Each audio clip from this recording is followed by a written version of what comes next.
muggy day. Sky's gloomy, air's all wet. Oh, man. At least let me finish my sentence. Ugh. Ugh. Cold, cold, cold. Oh.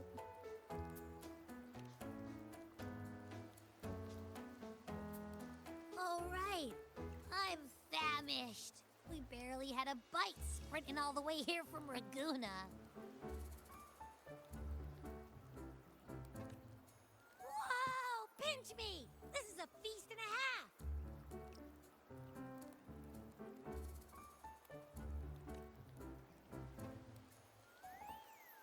Hey, Rover.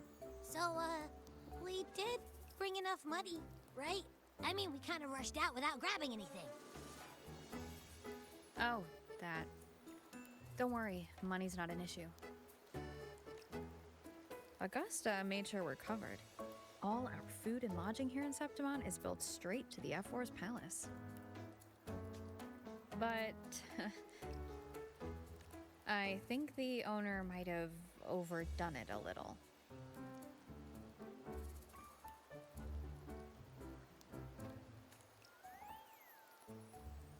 Ha! Better get used to it. You're the champ of the Great Aegon. And you know me. If food's on offer, I'll be a scoffer. Yeah, no leftovers, guaranteed.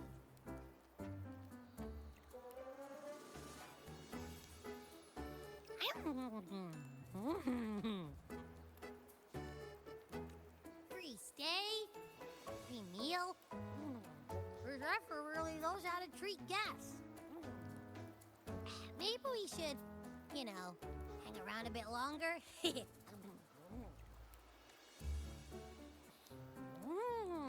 This smells amazing!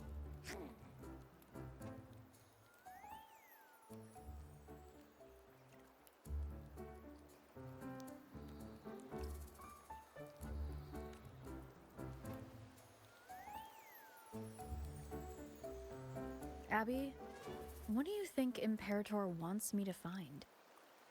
If Cardathia's right, the last clues should be somewhere on the Sanguis Plateaus.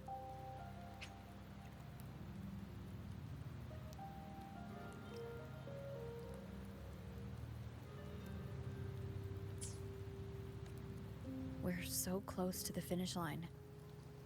Just one step away. But our pace has slowed. Relax. We're already back in Septimon. What's the rush? I remember Lupa said there's this weird blight cloud hanging over the Sanguis Plateaus. And when the high tide, or whatever, rolls around, all the gladiators go there to hunt tacit discords. Wait, is the high tide coming up soon? The Aphor's invite did say something about a big hunt. Huh, that reminds me. Aren't we supposed to meet her today? A messenger came this morning. Augusta is dealing with an emergency, so our meeting's postponed. Looks like it'll be a while. An unexpected change. It's throwing everything off course. I don't like the feel of it. And why me for this hunt? If it's about the Great Aegon, the messenger said none of the other gladiators were invited. Who knows? Maybe she just wants to test her strength against you. Typical Septimontian, right? You think so? I've only met her a few times, but I doubt she acts on such simple impulses. And as the F4, can she really thoughtlessly do whatever she wants? Guessed from afar, you possess eyes as clear as crystal. But what troubles you so that eyes once bright as the highland sky now darken with rolling clouds? A warrior who walks the blade's edge does not falter over trifles. The clouds, if I may guess, are cast from the throne. At the peak of Capitolini Hill, beneath the pale walls of the Ephes Palace, secrets lie buried. And the most intricate among them are those born from the pursuit of power.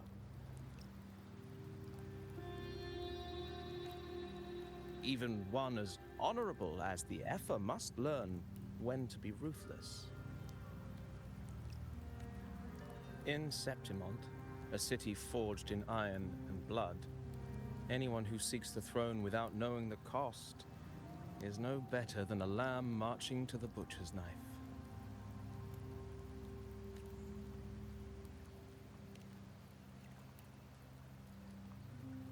I am Nestor, a traveling poet.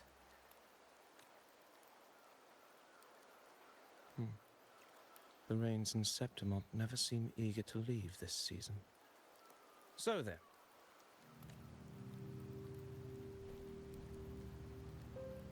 If you are curious about the effort, then allow me to say that nothing would honor me more than to offer even a modest service to the champion of the great Aegon. Wait, how do you know she's the champion? And all that stuff about the F-word, too? Huh? Your eyes. Were we talking too loud? To see and to hear are but two of the many ways to perceive. Trusting the senses is a habit, a natural expedience, but not the only option. Truth be told, I've been gathering inspiration for my next epic, and its protagonist is none other than Augusta, the Epher of Septimont. That's why I speak of her with some familiarity.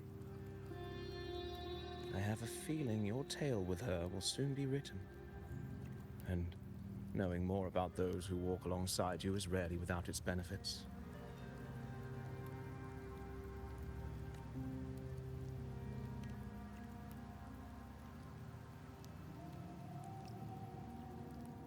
Augusta. A girl of humble birth, a resonator of modest talent, a commoner without noble patronage.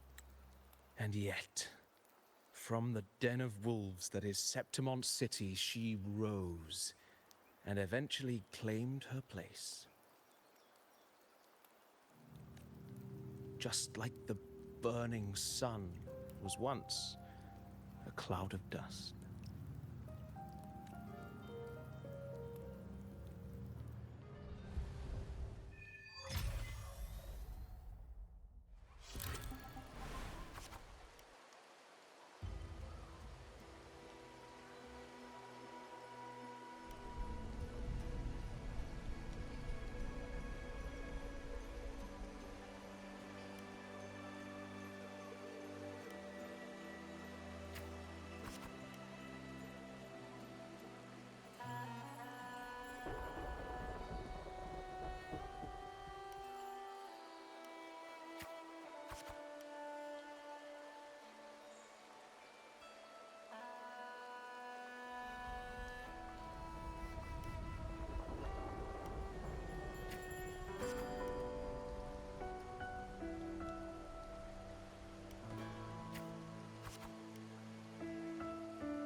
fail enough times, and you might eventually succeed. Should we call it resilience? Or mere stubbornness? Or perhaps, for a girl who has lost everything, there was never a second option. She had no one to trust but herself, and naught but a blade to hold. And yet, as the first stanza of an epic, this is nothing extraordinary. Since the lament, across the scorched lands of Solaris, I've heard this story repeat itself, again and again. Greatness. Yes, our era has certainly seen it. But true greatness is never found on the first page of a story. Courage, glory, and honor. Such immortal virtues have been etched in tablet and stone. They are never forged overnight. Light as a thread, elusive as the wind, they weave themselves into every twist of fate, tangling with every insignificant choice we make. I don't know. It's just unbelievable. The Augusta he's talking about, and the F-word we saw in the arena. No way they're the same person. A girl far from home, arriving in the city upon Capitolini Hill in pursuit of strength. No title, no status, no wealth. I doubt anyone at the time could have imagined her rising to where she is now. Do you mean Kato? Do you believe Kato handed her that final victory on purpose, and that his scathing words were a test of her resolve? Then Kato must have been an idealist, to place his faith in a girl with nothing to her name. Now, why don't we keep this question in mind and see where the story leads us?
merely the rough shape of a short epic.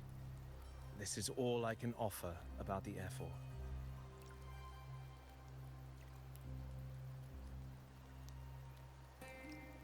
Now, as a listener, what do you make of my narration?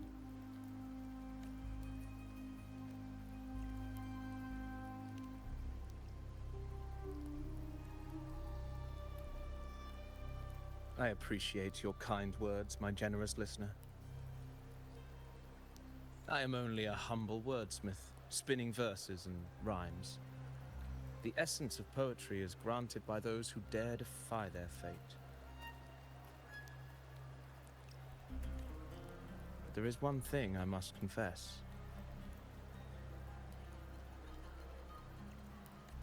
Through my words, your knowledge of the Ephor is partial, at best. Poetry can only offer a glimpse of the true story, the reality of people, events, and things slips beyond the grasp of words. I do not belong in the pages of the epic, so I remain confined to the observer's gaze. I can imagine events and emotions unfold, but I cannot truly recreate them. Here's some advice for you, though I hesitate to call it such. If you want the truth of a story, step into it. Become part of it. The opportunity stands before you now. As I've said, the tale between you and Augusta, the hero of Septimont, is only now turning its next page.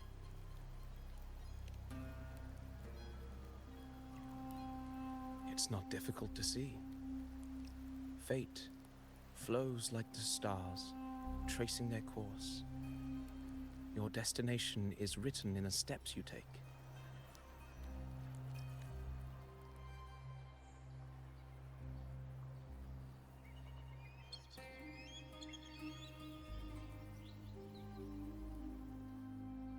The rain is passing. I hear it ceasing its symphony upon the earth. It is time for farewells. Before I leave, may I ask you one last question? What is it that has lifted Augusta to the seat of power? What is it that makes a ruler?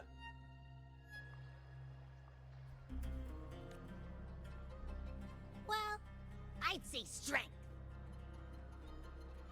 Let's be real. There's no way Augusta could have passed those trials without strength. Rover, what do you think?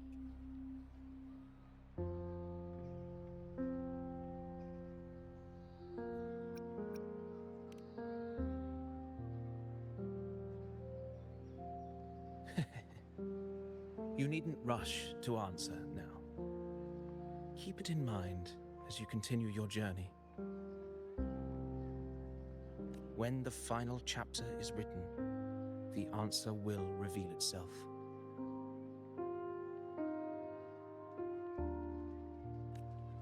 Farewell, my friend. Our paths crossed by fate and by chance.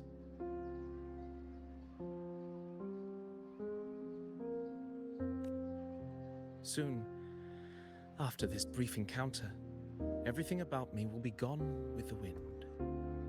But you, your epic continues.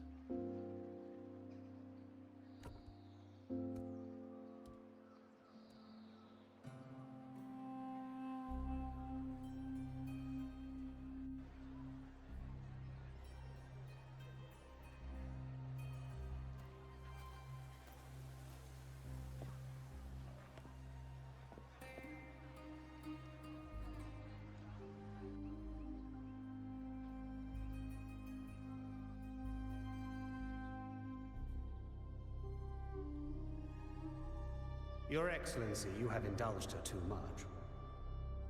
As the priestess, you know is far too unruly in both action and word. It's a disgrace to her title. Indeed. She entered the palace unannounced, uninvited, and with no decorum. A blatant affront to the authority of the palace. Same as always. Senators, all she crossed was a doorway. One too insignificant to carry the weight of our authority, or defend anyone's fragile pride. Let us not forget, it is not the walls of Capitolini Hill that command fear. It is my will, my sword, and our relentless conquest. I know your fear. You fear a priestess's voice drowning yours, and a rebel challenging the Senate's rules. But listen well. Power does not bow to sycophants, cowering behind their traditions.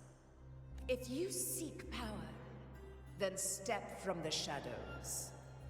Face me, and prove yourself worthy.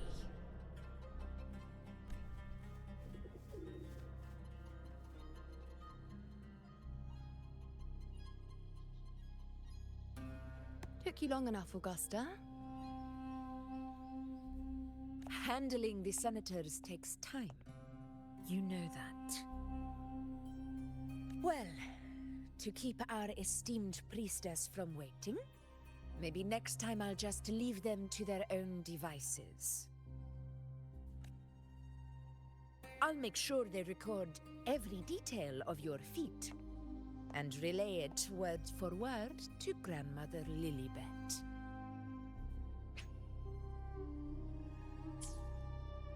Priestess Iuno. Unruly behavior left Tetragon Temple without permission and trespassed into the Ephor's palace. I wonder, who will lose it first?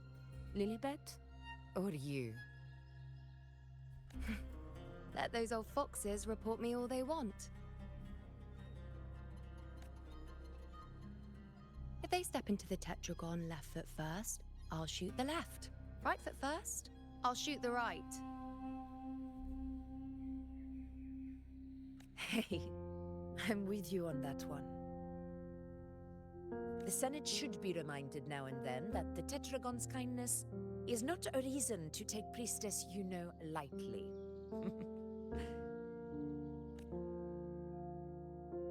Why didn't you wait there? I had everything handled. We depart for the hunting ground tonight. If anything changed, you could have reached me by my terminal. You didn't need to come all the way here. I want you free of duty until that day arrives. You're overthinking it, Augusta. I'm here to see that person. Grandmother Lilibet said her fate is one of unknowable void. Sounds intriguing enough to make time for. So that's it? Too bad. The ship from Laguna won't dock until tomorrow morning, and we'll be gone by then. Ugh, what a hassle. Patience, you know. The warrior has accepted the invitation. So, you'll have plenty of time to meet during the hunt.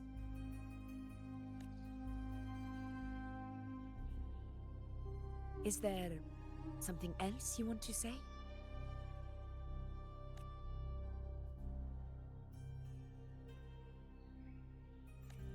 I read Grandma Lilibet's book of prophecies. The hunt and our plan, neither end well.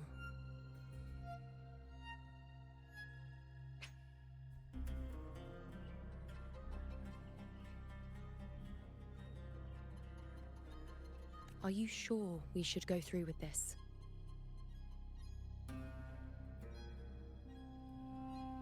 Risk does not trouble me. Peril simply requires greater strength. But really, when did you start caring about the temple's traditions?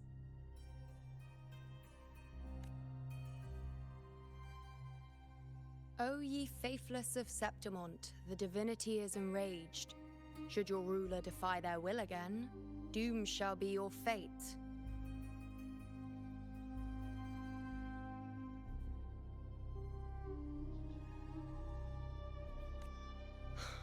Lately, I've been hearing murmurs from the nobles again about the ancient prophecy from Raguna. I will admit, those words once carried weight.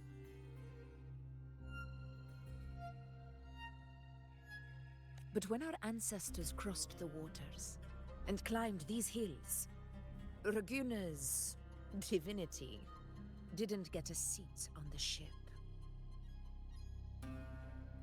And the priestesses all said the prophecy was incomplete.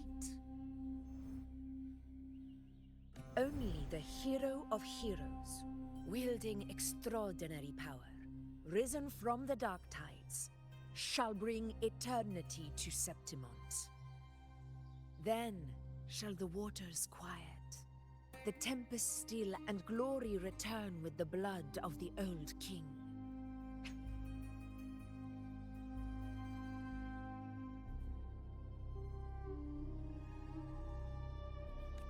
Do not forget, this is the other half of the prophecy. Fabius, Attilius, Valeria, one after another, these heroes have saved Septimont from the brink of ruin. As long as a hero stands, no disaster can break this eternal city. What if this time is different? What if ruin is our fate?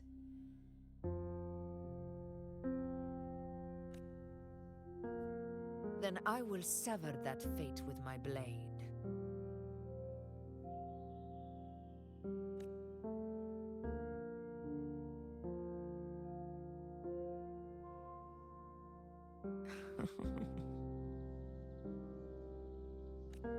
What's so amusing?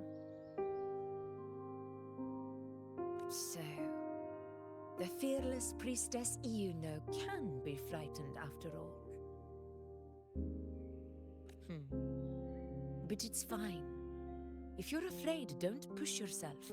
I can handle this alone.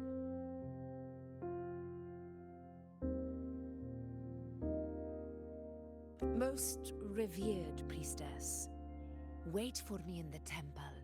I shall return victorious. Frightened. Me? If anything, it's you, trying to shut me out and face it alone. Fine. Go ahead. You'll come back to me sooner or later. That I can't deny.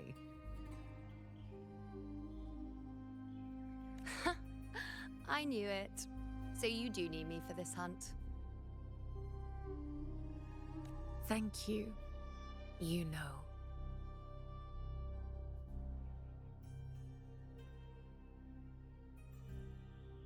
Why are you saying this?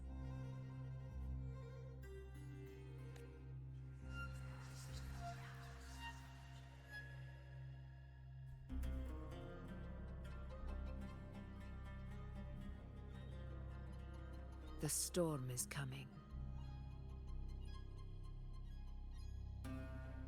Come, you know, my friend. The best way to greet a storm is to walk straight into it.